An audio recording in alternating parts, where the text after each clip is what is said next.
Hello दोस्तों, welcome करता हूं आप सभी का एक बार फिर से हमारे चैनल वा सिंपल में। दोस्तों, आज 5 जून 2020 हो चुका है। आइए जान लेते हैं बिहार के कुछ मुख्य खबरें। मुख्यमंत्री नीतीश कुमार ने पदाधिकारियों को निर्देश दिया है कि ग्रामीण क्षेत्रों में आवास योजनाओं पर विशेष ध्यान दें और इसके लाभुकों को जल्द लाभ दिलाना सुनिश्चित करें। प्रधानमंत्री आवास योजना, ग्रामीण मुख्यमंत्री ग्रामीण आवास योजना के साथ साथ मुख्यमंत्री वास स्थल क्रय योजना के तहत भी लोगों को तेजी से लाभ दिलाएं। ग्रामीण विकास विभाग से समीक्षा कर मुख्य सचिव इसका अनुपालन सुनिश्चित करें। मुख्यमंत्री ने गुरुवार को कोरोना संक्रमण की वर्तमान स्थिति को नियंत्रित करने और रोजगार सृजन के कार्यों की उच्च स्तरीय समीक्षा बैठक की। कई निर्देश भी दिए। मानसून के आगमन को देखते हुए बाढ़ निरोधक तथा सुरक्षात्मक कार्यों को तत्काल पूरा करने का निर्देश भी दिया है। उन्होंने कहा है कि बाढ़ संभावित क्षेत्रों में बचाव के लिए जरूरी तैयारियों को अंतिम रूप दें। मुख्यमंत्री ने पदाधिकारियों को रोजगार सृजन के कार्यों की लगातार मॉनिटरिंग करते रहने को कहा है ताकि अधिक से अधिक लोगों को रोजगार उपलब्ध हो सके। श्रम प्रधान योजनाओं को प्राथमिकता में रखते हुए कार्य करने का निर्देश मुख्यमंत्री ने दिया है। श्रमिकों समूहों को उद्यम के लिए मिलेंगे 10-10 लाख रुपए। आपको बता दें, उद्योग विभाग कुशल श्रमिकों को रोजगार उपलब्ध कराने को अब मुख्यमंत्री कामगार उद्यमी सह रोजगार सृजन योजना शुरू कर रहा है। इसके तहत कुशल श्रमिक समूहों को भवन और कार्यशील पूंजी के लिए राज्य सरकार 10 लाख तक की राशि उपलब्ध कराएगी। हर समूह में कम से कम 10 कुशल श्रमिक शामिल होंगे। राज्य के सभी जिलों में ऐसे 2-2 सामान्य सुविधा केंद्र स्थापित किए जाएंगे। योजना की स्वीकृति, संचालन और पर्यवेक्षण जिला पदाधिकारी की अध्यक्षता वाली समिति करेगी। उद्योग मंत्री श्याम रजक ने सभी जिला महाप्रबंधकों को समूह की दक्षता को देखते हुए उद्योग चयन में मदद करने के निर्देश दिए हैं। आपको बता दें, विभाग ने पहले मुख्यमंत्री क्लस्टर योजना शुरू की थी। इसके तहत हर जिले में 2 या उससे अधिक क्लस्टर बनाए जाने थे। अब इस योजना को बदलकर मुख्यमंत्री कामगार उद्यमी सह रोजगार सृजन योजना कर दिया गया है। यह योजना कुशल श्रमिकों के एक स्वयं सहायता समूह के रूप में होगी, जिसमें हर समूह में कम से कम 10 लोग शामिल होंगे। यह वे लोग होंगे जो एक ही तरह के उत्पादन या दूसरे काम से जुड़े होंगे। इसमें उन्हीं श्रमिकों को शामिल किया जाएगा जिन्हें किसी कार्य विशेष का प्रशिक्षण प्राप्त हो, उस काम को करने का कम से कम 1 साल का अनुभव हो। भविष्य में विभाग ऐसे समूहों को किसी PSU कंपनी या एंकर उद्यमी से जोड़ने की कोशिश करेगा ताकि उनको दीर्घकालीन सहायता प्रदान की जा सके। आपको बता दें, अब आपको घर बैठे मिलेगा दुकान कारखाना का लाइसेंस। दुकान, फैक्ट्री हो या ठेका लेने के लिए लाइसेंस, आपको बता दें सब घर पर ही आपको मिलेगा। अभी कुछ ही सेवा में ऑनलाइन लाइसेंस दिए जा रहे हैं। सभी तरह के लाइसेंस की पूरी प्रक्रिया को और आसान बनाने के लिए श्रम संसाधन विभाग ने खाका तैयार कर लिया है। विभाग की ओर से योजना है कि किसी तरह का लाइसेंस लेने के लिए लोगों को कार्यालय का चक्कर न काटना पड़े। उप मुख्यमंत्री सुशील कुमार मोदी के साथ बैठक कर श्रम संसाधन मंत्री विजय कुमार सिन्हा व अपर मुख्य सचिव सुधीर कुमार ने इस मसले पर आवश्यक रणनीति तय की।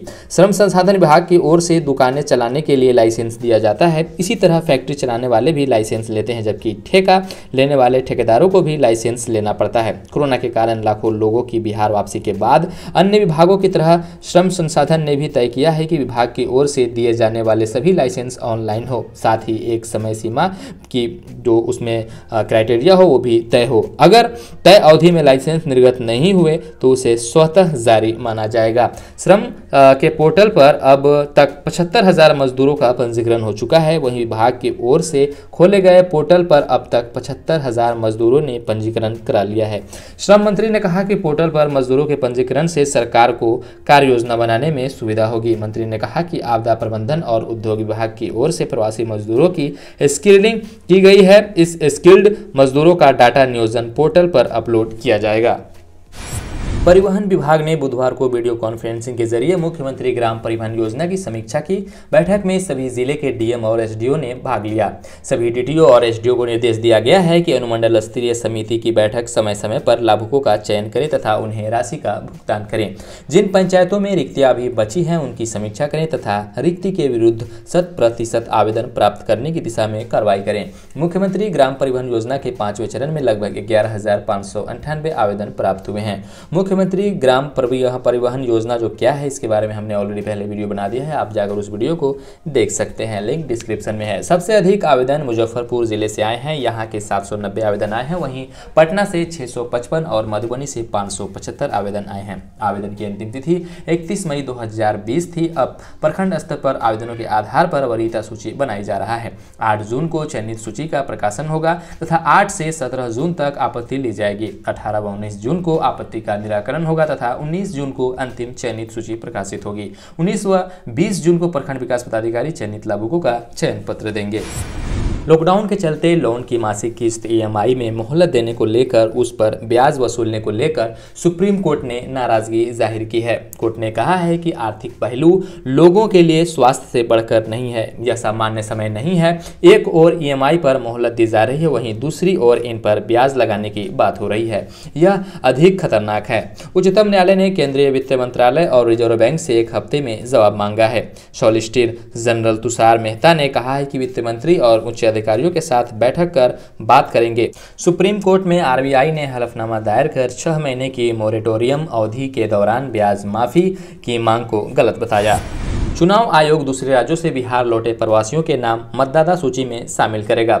इसके लिए उसके द्वारा विशेष अभियान चलाया जाएगा। कोरोना काल और लॉकडाउन के दौरान बिहार में अब तक अनुपातन 25 लाख प्रवासी लौटे हैं। इनमें 15 लाख से अधिक प्रवासी क्वारंटाइन सेंटरों में रह चुके हैं। इसके अतिरिक्त बिहार में पैदल, बस और अन्य साधनों से भी लौटने को लेकर काफ़ी सिलसिला लंबा चला है। आपको बता दें, यहाँ पर ये जो सिलसिला है अभी भी थमने का नाम नहीं लिया है और इनमें मतदाता जो बनने की योग्यता रखने वाले 18 वर्ष से कम के बच्चे भी शामिल थे। इस लिहाजा से देखें तो 20 लाख तक नए प्रवासियों के नाम मतदाता सूची में शामिल किए जा सकते हैं।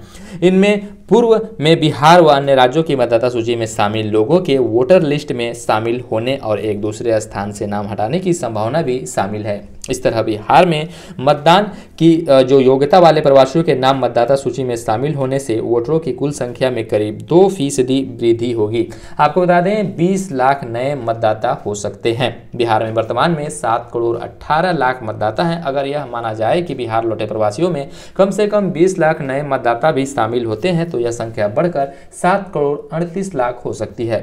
पूरी हो जाएगी चुनावी तैयार। आपको बता दें, मुख्य निर्वाचन पदाधिकारी बिहार HR श्रीनिवास के निर्देश पर बिहार में प्रवासियों के नाम मतदाता सूची में शामिल करने को लेकर मंथन शुरू हो गया है। बिहार में अक्टूबर-नवंबर में विधानसभा के चुनाव होने हैं। इसको लेकर निर्वाचन विभाग ने तैयारी शुरू कर दी है। हालांकि कोरोना संकट की वजह से चुनावी तैयारी पर असर पड़ा है, लेकिन विभाग का दावा है कि अभी भी 4 महीने का समय शेष है, लिहाजा चुनावी तैयारी पूरी हो जाएगी। सुरक्षित चुनाव कराने को लेकर तैयारी शुरू कर दी गई है। श्रीनिवास के अनुसार कोरोना संकट की वजह से चुनावी तैयारियां में आगे की काफ़ी चुनौतियां होंगी। आपको बता दें, लेकिन हम आश्वस्त हैं कि समय रहते सारी तैयारियां पूरी हो जाएगी। सुरक्षित चुनाव कराने को लेकर चुनाव आयोग ने काम शुरू कर दिया है। कोविड-19 को लेकर जो गाइडलाइंस हैं उसके तहत काम करना होगा। बड़ी चुनौती आपको बता दें, मुख्य निर्वाचन पदाधिकारी ने बताया कि हमारी तैयारी चलती रहती है। कुछ दिनों पहले ही सभी DM को निर्देश दे दिए गए हैं कि सूबे में करीब 73,000 पोलिंग बूथ और करीब 7 करोड़ 18 लाख वोटर हैं। हर बूथ पर करीब 1,000 वोटर हैं। ऐसे में वोटिंग के दौरान सोशल डिस्टेंसिंग कैसे मेंटेन होगी, यह हमारे लिए एक बड़ी चुनौती है। कोरोना संकट में लाखों प्रवासी मजदूर वापस बिहार आए हैं। चुनाव आयोग यह समीक्षा करेगा कि वे यहाँ के वोटर हैं या नहीं। जिनका नाम वोटर लिस्ट में नहीं होगा तो उनका नाम जोड़ा जाएगा। इसके लिए विशेष अभियान चलाया जाएगा। यदि आप भी बिहारी और आप भी बाहर से आए हैं और आपका वोटर ID नहीं है तो वोटर ID पर हमने ऑलरेडी पहले वीडियो बना दिया है, कैसे आपको वोटर ID ऑनलाइन करना है अपने मोबाइल से। और यही वक्त सही है आप जब आपका अपना वोटर ID बिहार का बन जाएगा। 1 हफ्ते के अंदर आपको अप्रूव हो जा रहा है, तो आप डिस्क्रिप्शन में जाकर उस लिंक को देख सकते हैं कैसे वोटर ID जो है ऑनलाइन अप्लाई करना है। आई होप कि ये वीडियो आपको पसंद आया होगा। वीडियो पसंद आया तो वीडियो को लाइक कीजिए, अपने दोस्तों के साथ इस वीडियो को शेयर भी कर दीजिए और हमारे चैनल पर नए हो तो चैनल को सब्सक्राइब कर बेल आइकन प्रेस जरूर कर दीजिए। आप हमारे साथ फेसबुक, ट्विटर, इंस्टा पे भी जुड़ सकते हैं। नीचे आपको स्क्रीन पर दिख रहा होगा, आप वहां सिंपल लिखेंगे और कहीं भी आपको हम मिल जाएंगे। चलिए मिलते हैं नेक्स्ट वीडियो में एक और फ्रेश टॉपिक के साथ। तब तक के लिए विदा दीजिए। Take care, bye bye.